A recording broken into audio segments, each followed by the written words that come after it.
Are you scared? Marcus asked with a grin, flashing his uneven teeth. Stephanie glared at him. No? Then why are you biting your nails? Teresa piped up from the back seat. Marcus, Teresa, and Steve laughed. They were right. Stephanie did feel a bit scared, and she had wanted to back out ever since her and Teresa's cousin Marcus had suggested the idea. At 21, she was the oldest of the four, and she had always been the most uptight and the least brave. Steve, Marcus's younger brother, had purchased the tickets to the Dr. Pepper Museum's paranormal tour, and now they were here. Marcus parked their black van on the street opposite the museum. Looks like we're the first ones here, said Steve. I told you it doesn't start until 7, Teresa mumbled. I don't know why we had to leave home so early. Because otherwise Steph would have bailed on us, Marcus laughed. Stephanie knew they would tease her about trying to talk them out of going and how scared she was all through Halloween, Thanksgiving, and probably even Christmas. The unknown had always scared her. It wasn't that she really believed in ghosts, she told herself, but she wasn't a non-believer either. She just thought that things, whatever they were, should be left alone and not disturbed just for the entertainment of some teenage kids. After all, you never knew what might happen. Why don't we play a game when we wait for the museum to open? Teresa suggested. How about truth or dare? Marcus smiled. I think we can come up with some ghostly dares. Oh my God, you will never grow up. I'm going for a walk around the block. Stephanie slammed the car door behind her. There was a light breeze, and the evening felt cool for being Texas in October. She put up her hood and walked across the street, the museum windows sending a warm light her way. This 100-year-old building didn't look scary at all. It was just an old bottle factory, and actually quite pretty with its yellow bricks and red roof. A gust picked up a plastic bag from the sidewalk and let it twirl in the wind and settle in a tree. Swaying from side to side, Stephanie looked as if mesmerized. She could sense they were coming up behind her, yet she screamed when Teresa's skinny fingers grabbed her waist. Gotcha! Looking at the ghost in the tree? Steve asked. There's no ghost in the tree, Stephanie countered. It's just a plastic bag. Are you sure? Marcus chimed in. I think it looks like a ghostly face saying, Ooh, Steph, don't leave me here. Even though she knew it was just a joke, Marcus was right. The plastic bag did resemble a ghostly, howling face. Stephanie closed her eyes briefly and took a deep breath before joining the others at the entrance. These are your EMF readers. EMF stands for electric magnetic field, and the fields are stronger in haunted areas. The tour guide's voice echoed slightly in the museum lobby. If your readers start going off, it's a sign a ghost is near. The guide brought the group upstairs to what she said was the museum's most haunted rooms. She brought out something called a spirit box and explained that the spirits find ways to talk through the box using different frequencies. Marcus, Steve, and Teresa sat down close to the box, eager to hear their first ghost through the static noise. Stephanie paced a bit behind them, not sure if she should sit down or run to the bathroom. She was curious. It was just that suddenly her EMF reader went off. Hello? Is there anyone here? The tour guide asked. Everyone gathered around the spirit box and went quiet, but all that could be heard was a continuing static noise. It seems they don't want to talk to us today. Let's go into the other room and see if anyone would like to speak with us there. How about the basement? Marcus interrupted. We usually don't go to the basement, the guide replied. The spirits there don't like to be disturbed. As soon as the guide had spoken, Marcus and Steve looked at each other, and Stephanie knew what they were up to. As the rest of the group trailed along behind the guide, Marcus and Steve held Teresa and Stephanie back. I know what you're thinking, but the guide said they don't want to be disturbed, Stephanie pleaded. Well, that's a point, Marcus exclaimed. If they don't want to be disturbed, we'll definitely get a show. Maybe they will throw things at us, Teresa chimed in. I thought none of you believed in these kind of things, Stephanie said. Tonight might be the night we do, Steve whispered, and started sneaking out of the room, careful not to be seen by the tour guide. It was clear that the basement was off limits for visitors, with books and jars stacked in piles along the walls, and the air dusty and thick. Slowly, they walked across the basement, the only light being from Marcus's cell phone. What are we looking for? Asked Teresa. I don't really know, to be honest. Steve laughed. Suddenly, they could hear a crash behind them, and they all stopped. Probably just a rat, Marcus said. Wasn't it this street that was called Rat Row back in the days? Or was I closer to the bridge? There was another crash. This time closer to where the group was standing. Marcus's phone flickered, eventually going dark. One by one, the EMF readers buzzed. Can you feel that? Steve whispered. And they all could. An oppressive darkness had descended upon them, and they knew they were no longer alone. Teresa grabbed Stephanie's hand. Stephanie wanted to say something comforting, wanted to run, but she was frozen to the spot, sweat trickling down her spine. It got hotter and hotter. Fire! Stephanie yelled. She tried to run to where she thought the exit was, but flames were everywhere, licking the walls, climbing up the staircase. Teresa? Steve? Marcus, where are you? A light caught her eye, a small window across from her. Making her way through the flames, she once again tried to call her friends, but there was no one there. When had she let go of Teresa's hand? Had they already made it out? When she reached the other side of the room, she realized there was no window. Instead, she was looking into a mirror, reflecting the flames behind her, because it was her reflection, wasn't it? Stephanie covered her mouth with her sleeve in an attempt to breathe in less smoke, and she could see the reflection doing the same movement.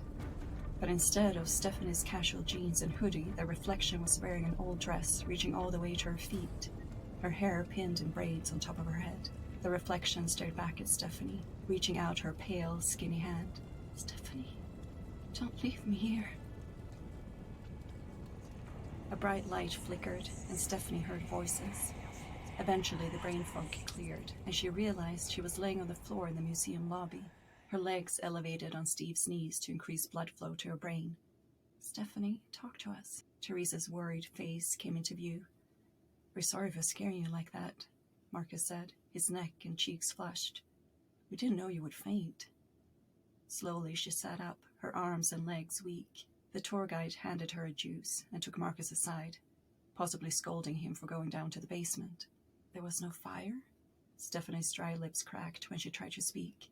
Teresa and Steve looked at each other and hushed Stephanie when she asked what had happened in the basement. The guide made her way back. You're feeling okay? Steve lifted Stephanie up in his arms. We'll be fine. Thanks so much for helping us. Back in the car, all was quiet. Marcus sternly fixed on the road ahead of them, Steve in the front seat with his eyes closed, and Teresa nervously glancing at Stephanie, holding her hand. So, is anyone going to tell me what happened? Stephanie finally said, and broke the heavy silence. Steve shifted in his seat. When Marcus' phone died, you passed out. That's it? Stephanie was getting frustrated. There was clearly something they were not telling her. Teresa brought Stephanie's hand to her cheek. I don't think we really know what happened. Her voice was close to tears. Stephanie shivered. Did you see it too? Stephanie looked into her sister's eyes, her pupils wide in the darkness. Teresa cleared her throat, her voice barely a whisper. We saw it. Through you.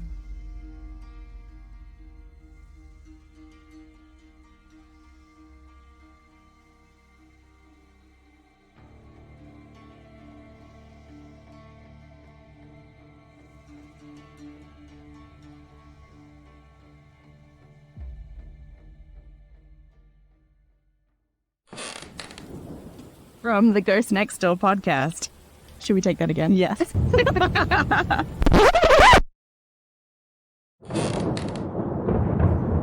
This is Sally Chachich and Sarah Matson from the Ghost Next Door.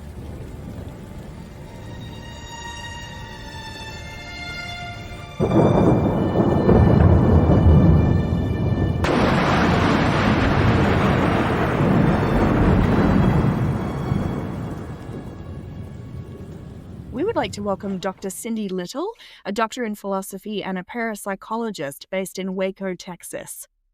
First of all, thank you for joining us, Dr. Little. Well, thank you for having me. We would love to know a little bit about your work as a parapsychologist. Well, I started about 16, 17 years ago, really getting interested in ghost hunting. The whole idea of going out into these old haunted, spooky buildings and looking for ghosts and trying to document paranormal activity. And I thought that that was, a lot of fun. And I still do a lot of ghost hunting. I love that. But as I finished up my doctoral studies, I learned how to do academic research. And so that is what really got me interested in the field of parapsychology, which is a discipline that encompasses all of that ghostly activity, haunted places and paranormal activity. And so I took some courses from the Rhine Research Center here in the US. It's one of the oldest parapsychology centers here in the US. And of course, then I got my PhD as well in educational psychology and connected up eventually with some other parapsychologists, Dr. James Horan and Dr. Brian Lath.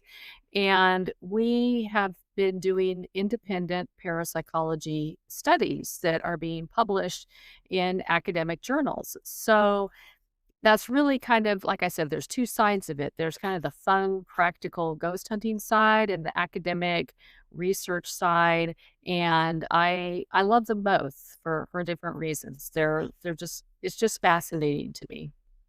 Yeah, and you mentioned you are doing a lot of research, and you have several published research papers, including one that we read, Uncharted Features and Dynamics of the South Shields Poltergeist, published in 2022. Yes. Can you tell us a bit more about that research? Well, I was not there for the poltergeist study. I was actually in the home observing what was going on, which is really too bad because it was a crazy, crazy case. The main researcher that, had boots on the ground for that study was Darren Ritson, and he wrote the book, The South Shields Poltergeist. And in fact, he's written several books on this particular case, and they're all great. And so we connected up with him and were able to write that paper through the documents and the evidence that he gave to us, the other researchers here in the US. And it was just wild. It was really kind of a behind the scenes look for us of what was presented in the book. We got the mother's journal. We got to see firsthand photographs of the father of the family who had these like huge bloody scratches across his chest. There was just something that was really tormenting him in the house. Um, Actual video of a water bottle, like a little drinking plastic water bottle that had water in it. It was tipped up on its edge, on its side, and it was just violently shaking. The activity that went on in that house was just absolutely bonkers. There was butter that would melt through the ceiling, which was weird, but not really dangerous. But sometimes the mom would go into the kitchen and butcher knives would come out of the block and be thrown at her. Um, they had a little boy, and he had this toy called a doodle board, and it was just like a little writing board. And the poltergeist eventually started communicating with the researchers in the house by writing back and forth messages on the doodle board, which was really interesting. And some of them were like, "Hi," or "I'm Sam," but some of them were like, "I hate you. I'm gonna kill you." And it was pretty crazy. But we here in the US, working with Darren Ritson, who was there in the house a few years earlier before we met him, had the opportunity to sift through all of that evidence and write up the paper. Wow. That's fascinating. The doodle board is very creepy, and the scratch mark. Um, Yeah, that poor family. Yeah, it was very traumatic. And so yeah, if you are really into poltergeist cases, I highly recommend the book The South Shields Poltergeist by Darren Ritson. You can get it on Amazon, and it's a great read because it is a really, really crazy case. And this was a case that happened in England in the early 2000s. Yes, yes. So it's not an old legend or anything like that. It's actually, pretty in modern times. Yes, it's a more recent case. And yeah, it isn't this, well, these people investigated this several years ago and, nobody could contact them. It isn't one of those things. I mean, we were collaborating with the researcher, the English researcher that was there and documented all of this. So that was his firsthand account. And what was your conclusion with the research?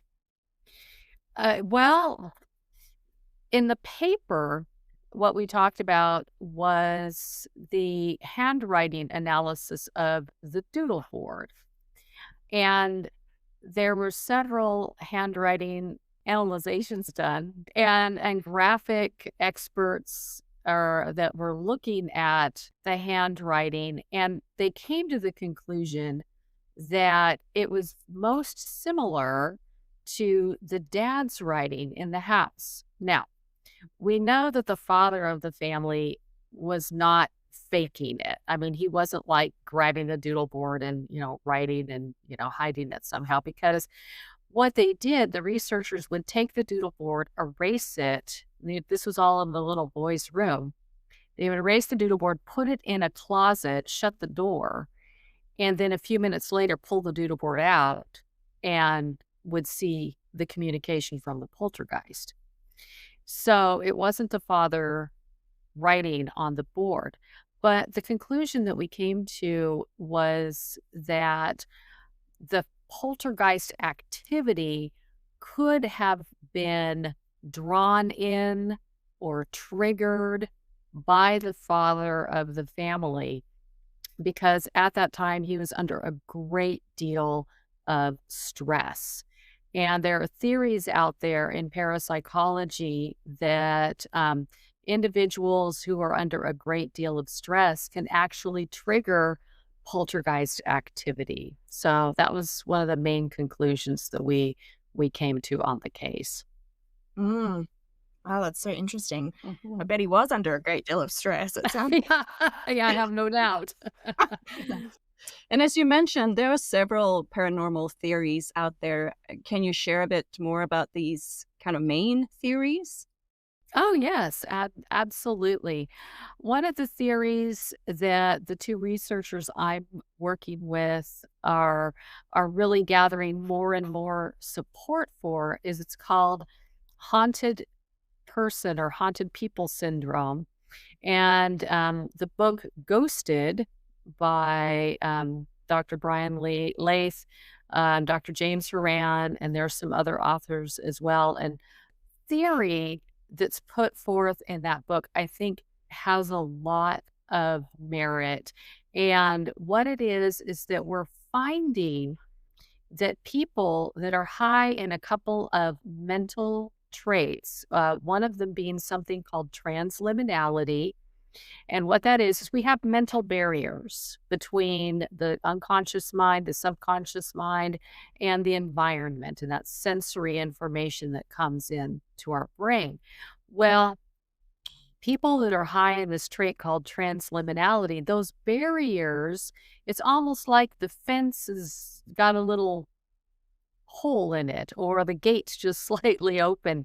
And so information passes more easily between subconscious, unconscious, and the environmental information that's coming in.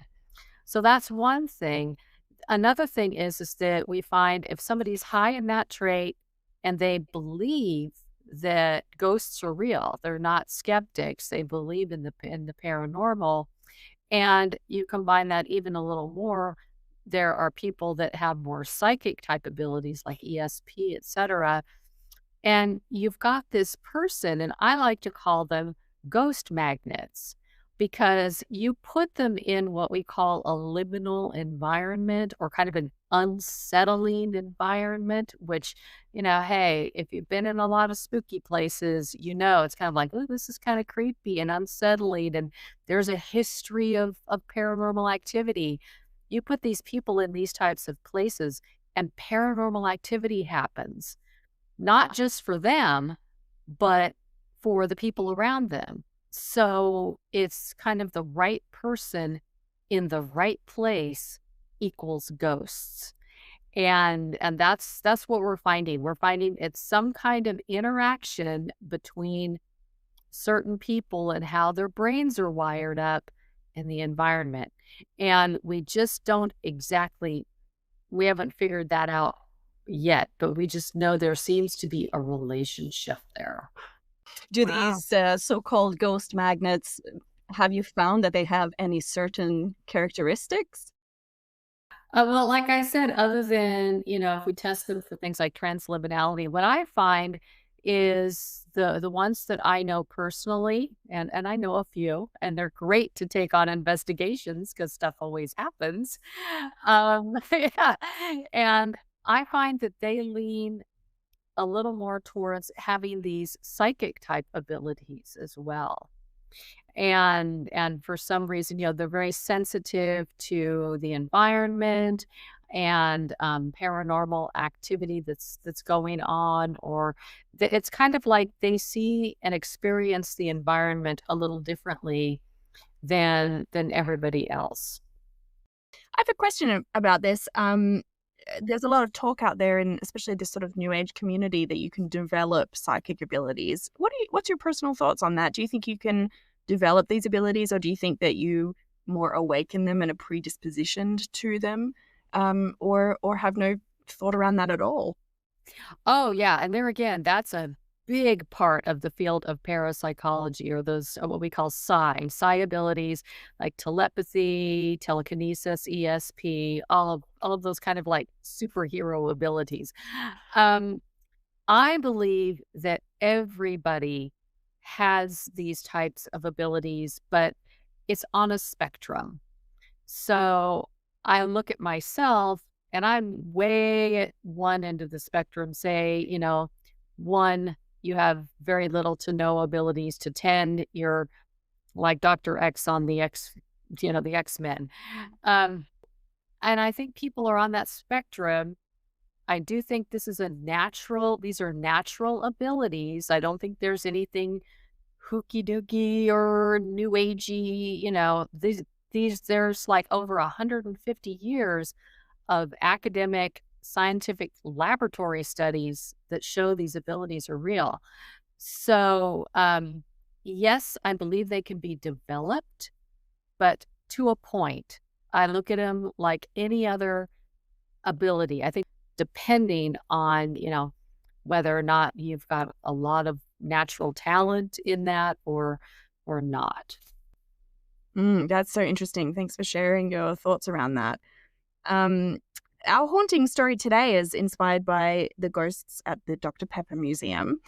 We know that you've been there as an investigator on a few occasions. Can you tell us about some of your experiences at the museum? Oh, absolutely. It is one of my absolute favorite places, haunted places here in Waco. And I teach a class on paranormal investigating at one of our local community colleges. I've been doing that since 2016, and I take my students there for field trips, and we do a ghost hunt. And aside from that, I have been a paranormal tour guide there at the Dr. Pepper Museum for a few years. So, yes, I'm very familiar with the ghosts at the Dr. Pepper Museum. Um, and they've got a little bit of everything. It was originally the Artesian Manufacturing and Bottling Company, and they bottled up Dr. Pepper there starting in 1906, and eventually the company moved to Dallas, which is north of us, and did their bottling there. But later on in the 90s, they opened it up as the Dr. Pepper Museum. So Some of the ghosts we have seen full body apparitions of a lady in black, kind of in black Victorian mourning dress in the basement. There's been poltergeist activity in the basement where people's coffee mugs and staplers and things will levitate and like shoot off of the desk. Um, we've seen shadow people. We've had strange knocks on doors. Some of my camera equipment has been fiddled with. People have been touched. We have this what we call, kind of a grabby ghost on the second floor, and he's grabbed ladies' thighs and ankles, and yeah, and one time it poked me in the behind, and so just we've heard, yeah. I'm just thinking of all the things that happened there. Children laughing, children running, um, strange light activity, some like flash camera flashes going off in some of the display cases. Yeah, just you name it, it has happened at the Dr. Pepper Museum. Wow, it sounds like a very active location. Yes. It is. It is. We heard that there are several theories on who might be haunting Dr. Pepper Museum. Do you have your own theory or ideas who these ghosts might be? Well, yeah, I do. And I don't want to give away too much in case somebody wants to come to the Dr. Pepper Museum. But in 1953, there was an F5 tornado that came through Waco, and one of the workers at that time at the Dr. Pepper Museum, a wall fell on him and crushed him during the tornado, and his nickname was Shorty. And we've done communication sessions with Shorty before, so we think that Shorty is one of the ghosts there. Before the bottling building was there was a boarding house where there was a fire and several children lost their lives. So we're not surprised that we're hearing children laughing and running, so perhaps some of the ghosts of the children that died in the fire might still be sticking around. Um, and we think that there's kind of a grumpy ghost that hangs out in the basement. Um, and I've had students down there that speak Spanish, and we've done communication sessions in English, and we really haven't gotten much. But when one of my students would do communication sessions in Spanish, he would get responses through the spirit box um, from a guy named Juan. And he just didn't want to be bothered. It's like, well, what are you doing, Juan? And I'm working. Go away. So, so we might have, this kind of grumpy ghost that's, still sticking around, just trying to do his job. Mhm. Yeah, we read about that the basement ghost doesn't really like to be disturbed. No, no, not really. When we take people on tours, we just don't do any kind of communication sessions or anything. But when I take my students there, we'll do communication sessions, and sometimes the lights will flicker or we'll get kind of strange perfume smells. Um, we think the ghost hangs out in this kind of hole in the, it's kind of hard to describe, but there's like this crawl space under the building. And since we're in the basement, there's like an access hole to underneath the museum itself. And there's like some wire over it. And you think the ghost kind of hangs out in there because whenever we've had people get near that, they've gotten like an overwhelming sense of dread and fear. And there have been other paranormal investigators that have gotten like grabbed through the wiring, have heard like kind of strange skittering noises and haven't seen anything like rodents or anything like that. But it's really, really kind of a spooky, spooky area of the basement.